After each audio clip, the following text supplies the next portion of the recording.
The world of YouTube is entering a brand new era. Something huge has shifted, and it's going to carry direct impact on your ability to make money online. Now, see if you can answer this question. How come YouTubers with only a few thousand subscribers are making bank? Like Molly Kaiser, who does over $25,000 a month. Or Matt Cohn, who did $30,000 in pre-course sales. Or Lisa Johnson, who did $20 million in 7 years. Or Kat Norton, aka Miss Excel, who did 6 figures in a single day teaching people Microsoft Excel tips. Yet YouTubers and online influencers with hundreds of thousands or even millions of subscribers like Yuval Ben Hayun earned as little as $200 per million views. Or Clint Brantley, with videos averaging 100,000 views, yet he earns an annual income less than the US median pay. Or what about Boogie2988? A lot of controversy around this guy, but he had over 3.9 million subscribers, he has nearly 1 billion views, and he's struggling to pay his bills. If you can answer this question, you have cracked the code. And if you don't know the answer, in this video, I'm gonna break it all down. First, I'm gonna uncover an insidious lie that millions have bought into, and it's costing them hundreds of thousands. Then I'm gonna give you a 7-step blueprint strategy on how to win clients on YouTube, even if your following is only a few hundred people. By the way, my name is Seth Keeping It Real. I built a YouTube channel to 260,000 subs. I turned that into a business that did 1.5 million gross profit in year 1, 2 million gross profit in year 2, 2.8 million gross profit in year 3, and 3.9 million gross profit in year 4. Today, I teach Christian men how to turn their expertise into a course and sell it for a lot of money. Okay, so most YouTubers think like this. If I get a ton of views, I'm gonna make a lot of money. Now, if this were true, 95% of full-time YouTubers would not be struggling to pay their bills, not unlike the 95% of unemployed Hollywood actors today. And how on earth are creators with small to moderate followings making bank? It is because of this. They create content specifically tailored to their ideal client, and that results in winning clients and a lot of money. Now, in a moment, I'm gonna show you how to do this step by step. But first, it's critical that you understand where this problem comes from. Let's get straight to the core, because if you understand the source, you can transform not just your online following into a steady cash flow stream, but you can literally upgrade how you interact with your wife, your kids, your business partners, your neighbors. You see, every time I run into a problem, I ask myself what I call a diagnostic question. What heart attitude is creating this problem? Put another way, and this might sound a little strange, but I'll explain, what idol is sitting at the root of my struggle? For example, let's just say I'm waiting for my wife to get back with the car from reselling clothing so I can go get my hair cut. And she gets back 15 minutes late. So I lash out and I speak really harshly to her. Now, on the surface, you might think I have a hurtful speech problem, maybe, but there's something deeper. Why am I using harsh words?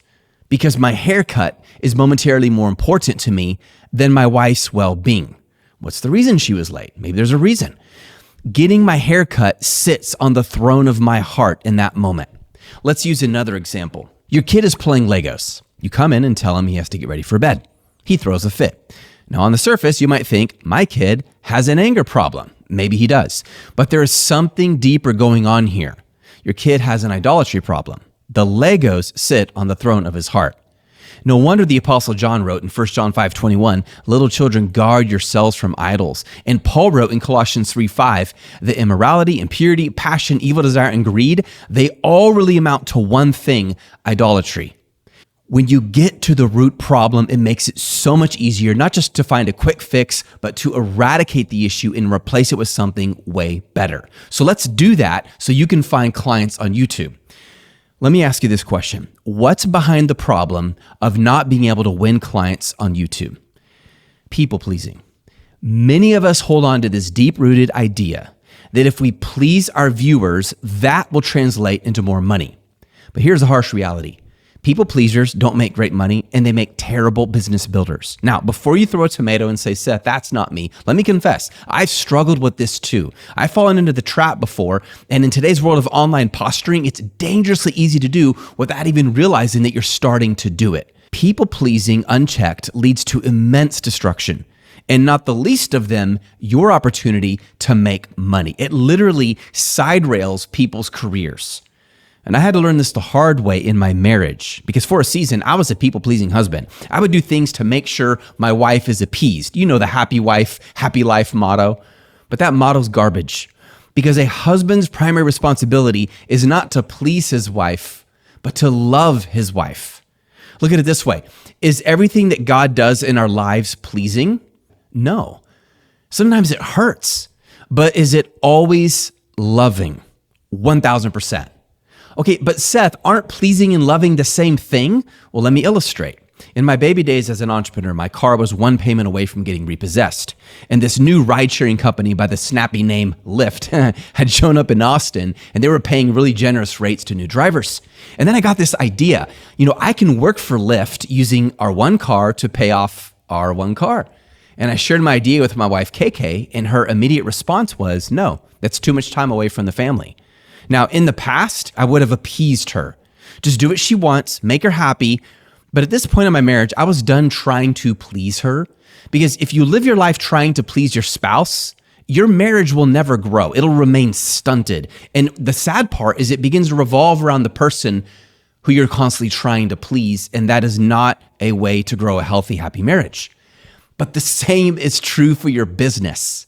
You see, I knew in my heart that I was supposed to drive for Lyft. And so that's exactly what I did. And 500 rides later, I had paid off our car. Had I chosen to appease instead of doing what I knew what was right, my car would have been repossessed. And if you spend all your energy trying to please everyone on social media, you will end up accomplishing nothing. This same tragedy is taking over countless online creators, but especially on YouTube. Everyone's chasing, what do I do to get more views? What do I do to make people happy and to please them? But it doesn't work. Because as long as your sense of success is measured by how many views and subscribers you receive, you will struggle to win clients and make great money. Now, I know you're probably thinking, Seth, that sounds like a total contradiction. Bear with me, I'm going to explain. But first, let me answer this question. Seth, what should I do instead? Like, just giving you the benefit of the doubt, what do I do in place of that? First, let me ask you a question. Are you looking for a huge following, or are you looking to make a ton of money? If you're looking for a big following, this is not the video for you. That's a different video. That's a different strategy. There's nothing wrong with obsessing about metrics, and there's a time and place for that. But this video is for you if you are trying to use YouTube as your lead generation to win clients for your business. And if you want to win clients and make bank, regardless of your YouTube channel size, I mean that sincerely. Here is your 7-step blueprint strategy. Step number 1, find out who your ideal client is.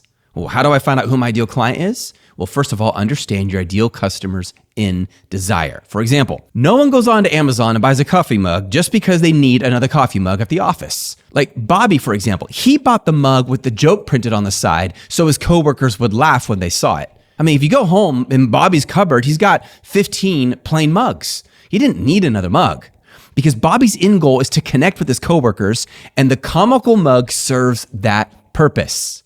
Bobby is doing it for relationships. However, Lucy bought a mug so she could drink mushroom tea. She's doing it for health. Oh, and Chuggin Spuckles, he bought a mug for yet another reason. He needs the caffeine to keep himself awake at work so he can keep on making money. He's doing it for wealth. In all 3 scenarios, you have the same core product, a mug. Scenario 1, scenario 2, scenario 3, but you have 3 completely different customers. Like, let's say your product is a course on how to play pickleball. The customer is not paying you because their ultimate desire is simply to learn how to play pickleball.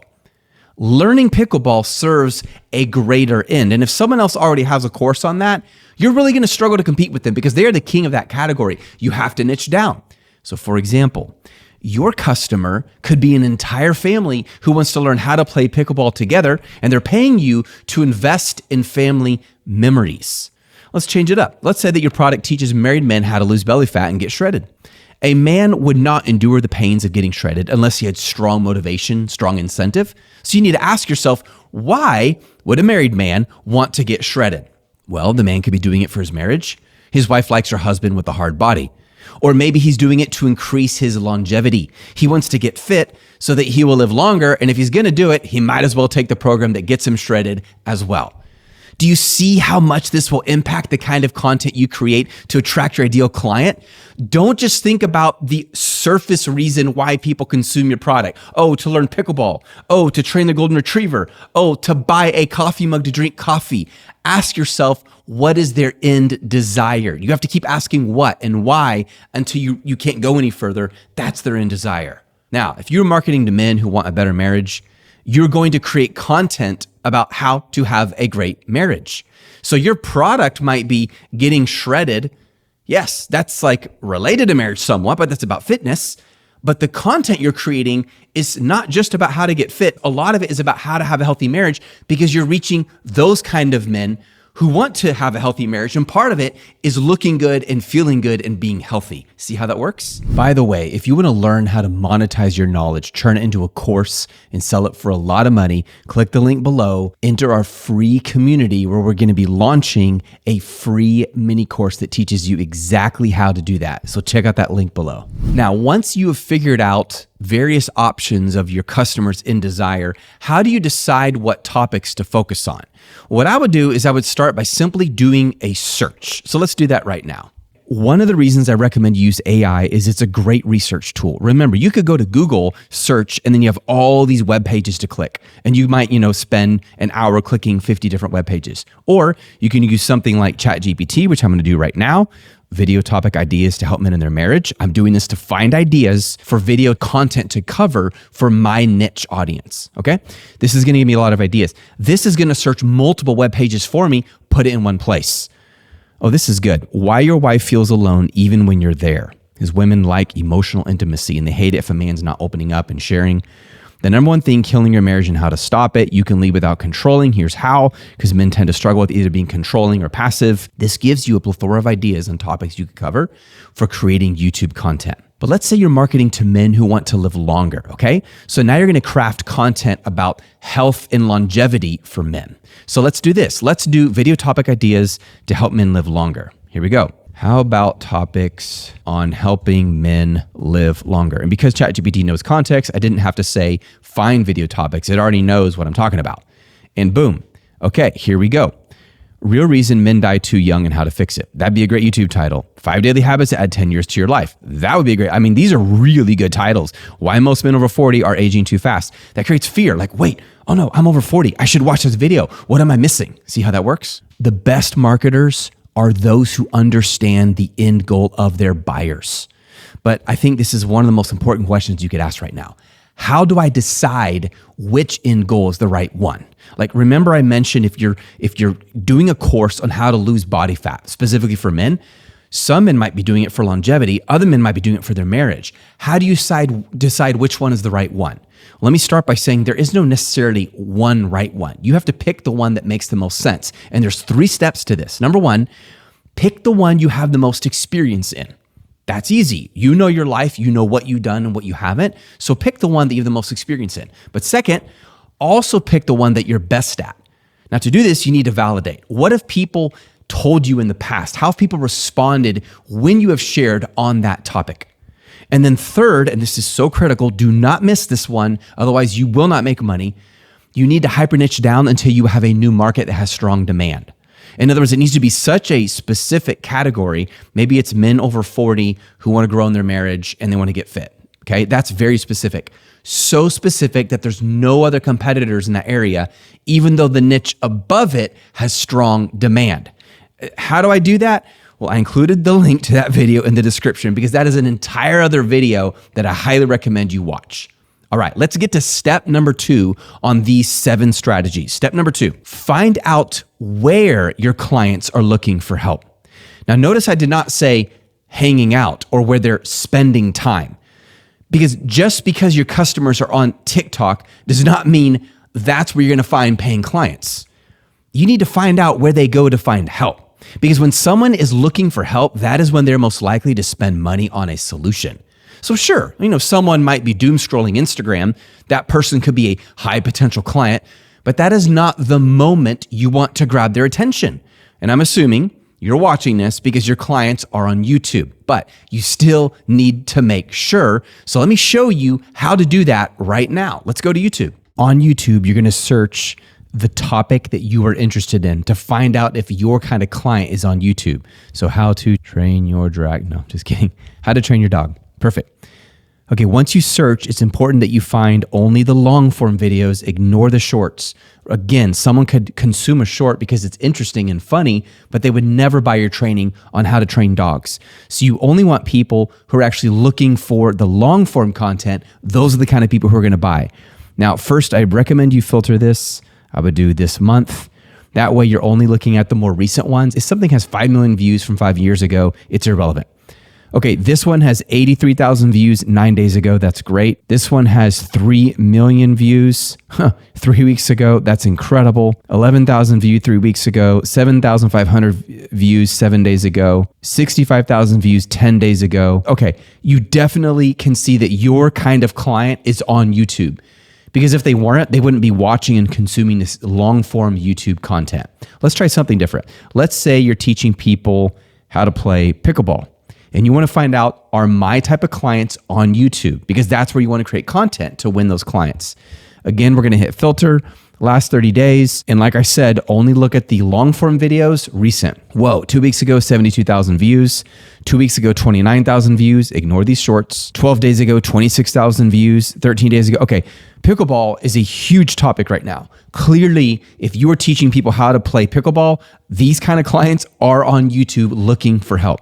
Now let's try something completely different. Let's try something about, I love philosophy, how to develop your own personal philosophy. I'm just super curious. You could do so many topics like this and find out where the demand is. Okay, 3 days ago, well, yeah, no views is not good. Well, that's actually a short. Okay, this has 40,000 views, but notice the title, How to Build a Better Personal Brand. Maybe his philosophy somewhere in there, and he talks about philosophy and its influence on a brand, but clearly people watching this are not looking for philosophical help. And these are all shorts and shorts and shorts and short. Okay, yeah. So clearly, how to develop your personal philosophy is not a topic that you would be creating a product for. Those kind of clients are not on YouTube. Okay, step number 3 for your 7-step blueprint. Step number 3, serve your ideal client and no one else. When I first met my wife, KK, I hosted a talk radio show at the time. And the day I met her, I knew she was not going to give her number to a complete stranger, but I knew that she had an amazing singing voice. So what I did is I invited her to sing on my radio show. Can I get your number so you can sing on my radio show sometime? And it worked. Knowing that simple fact about her persuaded her to give me something very important, and that is her phone number. Keep in mind, that's before they had cell phones. Phones were attached to the wall through a cord. 8 months later, we said, I do at the altar. And today we've been married for 26 and a half years and have 4 adult children. The better you know who will be buying your product, the more effective you will become at selling your product. Now, the temptation is to think that by narrowing down who you will sell to, like adults, not children, or men, not women, or middle class, not upper class, or athletic, not sedentary. The temptation is to think if you do that, you will not win as many customers because you're cutting out people who could end up buying. But actually, the opposite is true, because the broader your client base is, the more time and money you will spend trying to get everyone to buy your product. And let me tell you, when you market to everyone, you market to no one. You don't need everyone. You just need the right people, the people who will desire what you have to offer. And there are millions of them. But do you know what this means? This means you have to ignore everyone else. Every time you try to serve someone who is not your ideal client, you waste precious time you could have spent winning a high potential client. This means you're only going to serve a very small percentage of the world population. Imagine being a dad who's trying to provide for other kids while your kids are hungry at home. Or imagine being a country that gives free money to illegal aliens paid for by the tax dollars of your own country's citizens. Your priority is your family first, your citizens first. And when it comes to your business, your priority is your ideal client first. This is not some new idea. It goes all the way back to the time of the Greeks when they first came up with the whole idea of a citizen. You need to prioritize certain people in your life over others. Because if you equally try to prioritize everyone, you will not help anyone. It's actually a philosophical concept in Latin. It's called ordo amoris. It means order of love. There's a priority in who you love first and who you love second. I mean, try loving everyone equally and you end up loving no one. And if you are not driven by a need to please everyone, this becomes easy. If you do this, not only will it allow you to focus your attention, not only will you have more satisfaction in everything you do because you have a very specific focus, you're not all over the place, you will make it so much easier to make your first 1 million.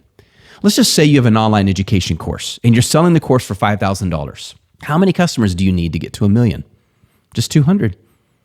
Out of a world of 8.2 billion people, that is 0.0000244% of the world population. Okay, let me do it this way. Look at this bar graph. Oh wait, that's right. The bar representing 200 is so tiny, the human eye cannot even see it. All right, let's recap real quick. Not only do you need to find out who your ideal client is and where they're looking for help and serve your ideal client, no one else, you are also going to, step number 4, give your followers strategic, tactical, long-form content that solves a very specific problem. Now, I know that's a mouthful. I will break it down. Strategy. Make sure your YouTube videos have strategy. This is called reality shifting content. I'll explain it. Second, tactics. This is how-to content. Make sure your videos also have tactics. Strategy is your most influential content.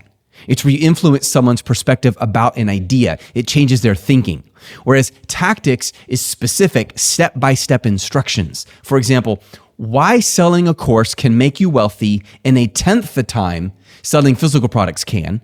That's strategy. But a tactics would be how to build and sell a course. It's how to. I'll give you another example. Why loving and pleasing your wife are not the same thing. That's strategy. However, 3 habits to become a better husband instead of a people pleaser. Now that's tactics. You and your wife are on a walk through the neighborhood. She notices a house. It looks barren. She goes, they really need some trees. I agree, you say. If they planted large leaf trees, at least one every 500 square feet, and then they planted trees that were at least 8 years old already, it would probably triple the perceived value of this homestead. You just shared strategy, the kind of content that persuades how people view the world. Now notice what you did not talk about. You did not say what kind of trees. You did not say how many, where to buy them, how much fertilizer and water to give them, or how big of a hole must be dug into the ground to plant each of them with the post hole digger. Those would all be tactics. So when you create YouTube videos, you're going to include both because strategy increases your influence, but tactics gives your viewers practical help. Let me show you a great example of this. Callaway. This guy does content specifically on how to create content on YouTube and social media. Now watch this. Think of it like this. This is a super helpful metaphor. Imagine there's a warehouse full of 100 people, and each one of those people represents a creator or a content channel, and they're all wearing different colored shirts. Now, I ask you as the viewer to walk up the steps. What is he doing? He's giving you an analogy to teach you why social media has a problem with AI, because AI is going to 10 times the amount of content, and it's going to be really hard for people to find your content. But he doesn't just stop there. He then shows you what to do about it to future-proof yourself. Check this out. So here we go. This is the 7-step playbook you should take to make that happen. This is exactly what I'm executing myself right now. Now, step 1 is super quick, and that is to confirm the goal and get late. There you go. There's the tactics. Now, what do I do about it? How do I fix this problem? Let me give you practical steps. Have you ever run into a mechanical problem with your car and you realize what the problem is, but you just don't know how to fix it? So you go onto YouTube and what do? You find a video that shows you step by step exactly how to fix it. That's tactics. But I want to ask you a question. Did you subscribe to their channel? Nope. Do you remember the name of the channel? Nope. Why? Because in spite of their tactical genius, they did nothing to impact your perspective, to influence how you think about something. This is why strategy is so important. Strategy influences how your followers think. Tactics shows them what to do. If you put those two together, that is how you will win subscribers. Now, at this point, the question always comes up, well, Seth, what about shorts? I got a short answer for you. Shorts are fine until you start spending a lot of time on them.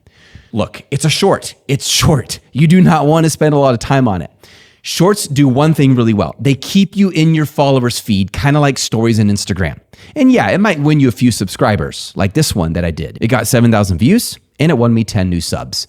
But as soon as you find yourself investing a lot of time and energy into shorts, you need to cut it short. Why?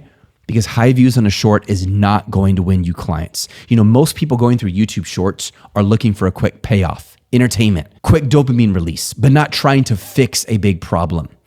You want to grab their attention when they're looking for an in-depth solution.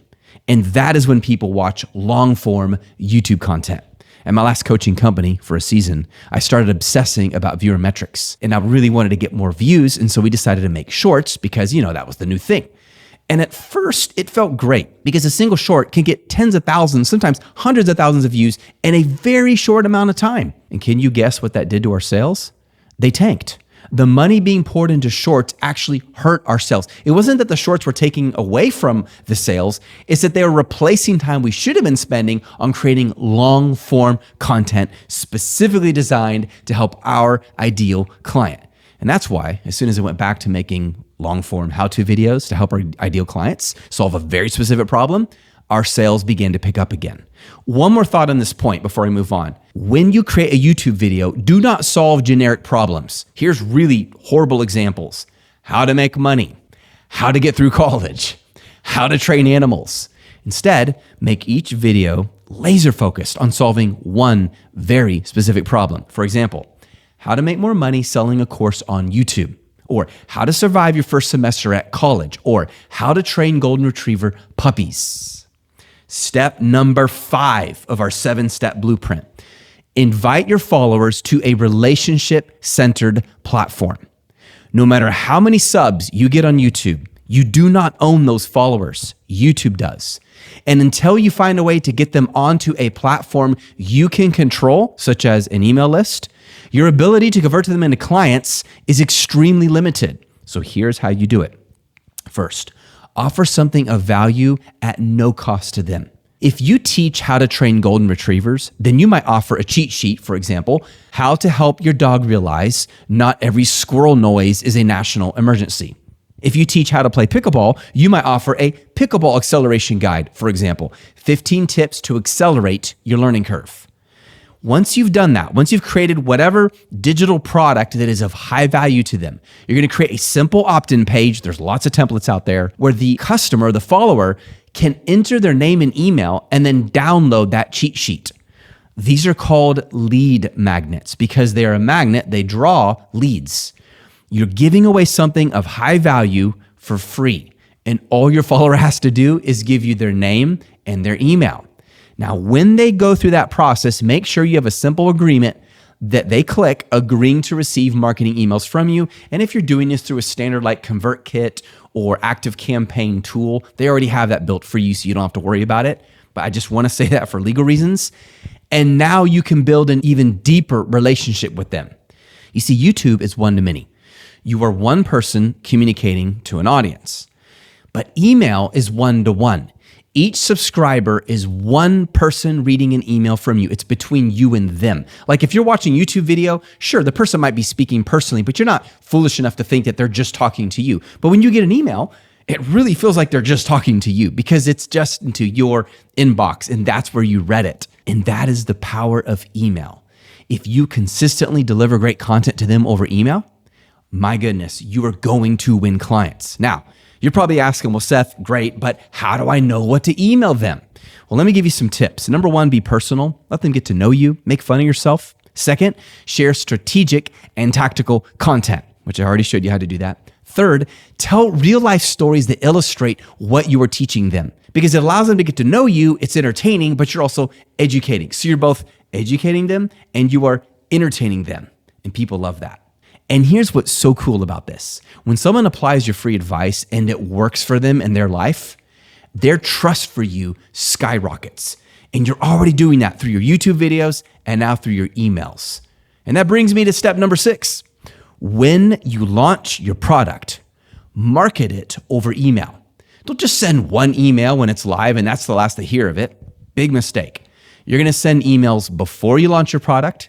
You're going to send emails when you launch your product, and you're going to send emails after you launch your product. First of all, let's talk about before. You send emails before to build momentum by warming them up for the big launch. You make a big deal about it. You have fun with it. You let your personality shine through. You build suspense. And then you launch it. And in that email, you share all the value you're delivering. And you know it's valuable because you've been reading the comments on YouTube videos, figuring out what it is that people need. And so you literally built your digital product to meet that need. And then once you launch your product, you're going to follow up with more emails. You're not going to be pushy. You're not going to be desperate. You're just going to be honest and ask questions like, what do you think? What questions do you have? What I like to do is give my prospects the option to book a meeting with me to discuss the product, especially if it's a very high ticket product. Pretty much anything over $1,000 would generally be considered a high ticket product. And if they can meet with you or someone on your team, that also builds trust. You can answer questions. They're probably more comfortable buying that product. But one of the big problems I see all the time with YouTubers is they don't know how to pitch with confidence. Let me just be straight with you. If you don't believe in your product, no one else will. Okay, easy to say, Seth, but how do you do this? Let me give you a simple strategy. When you launch your product, first, tell them why you built it. This gives you the opportunity to share your vision. For example, you might say this: I teach people how to train golden retrievers. Because as a kid, I grew up with golden retrievers, but the untrained ones created mountains of problems and frustration for my mom.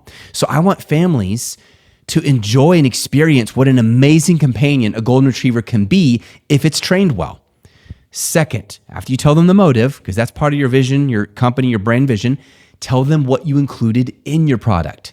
And this gives you the opportunity to show how valuable it is. For example, the motivation detector, understanding your dog and what motivates him or her. Number 2, part of your digital product, building trust handbook, building trust with your dog through daily routine. Number 3, breed behaviors checklist, breed specific behaviors and why they matter. Number 4, the 15-minute blueprint, train your dog 15 minutes a day with 0 previous experience. Number 5, guidebook for training cues, combining verbal commands and hand motions to train your dog. Number 6, video library, basic commands made easy. And number 7, fixing common problems, potty training, barking, biting, and chewing. When you deliver your product, make sure each piece of it, as you saw the elements I showed you here, each little piece addresses a pain point for your prospect. For example, the motivation detector, understanding your dog and what motivates him or her. Maybe the person is really struggling with understanding their dog and they don't respond. Well, this meets that, it solves that problem. It satisfies that pain point. Here's another one.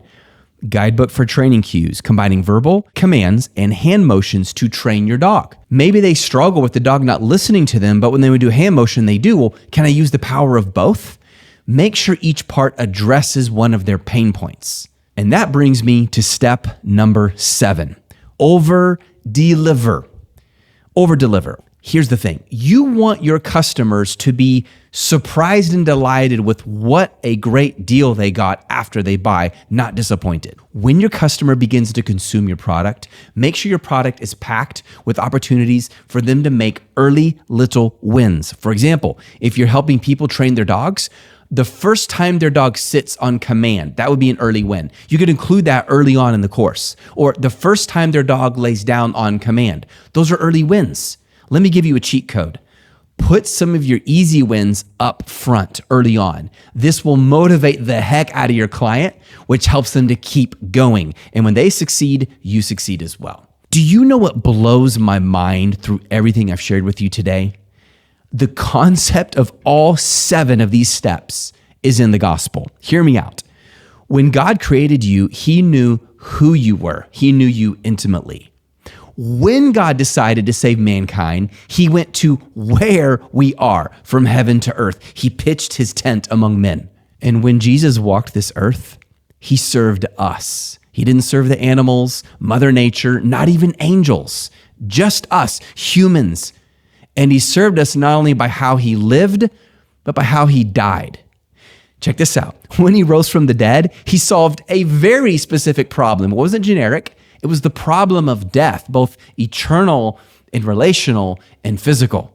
He overcame death so that we could experience new life. And today, he invites us into a relationship with him. The analogy, the parallels are mind-blowing to me. And you may or may not believe in the gospel, but I do. And I continually am just blown away at the parallels between business and this ancient book written by over 40 people over several thousand years. And somehow it all ends up with the same thematic message. Just blows my mind. By the way, if you enjoyed this video, I created a community for you. This community is free. This community is where we are about to launch a mini course that shows you how to build your own digital business. So if you click the link below, you can join what is called Craftsman Lite. It's free and you can join. Hope you enjoyed the video.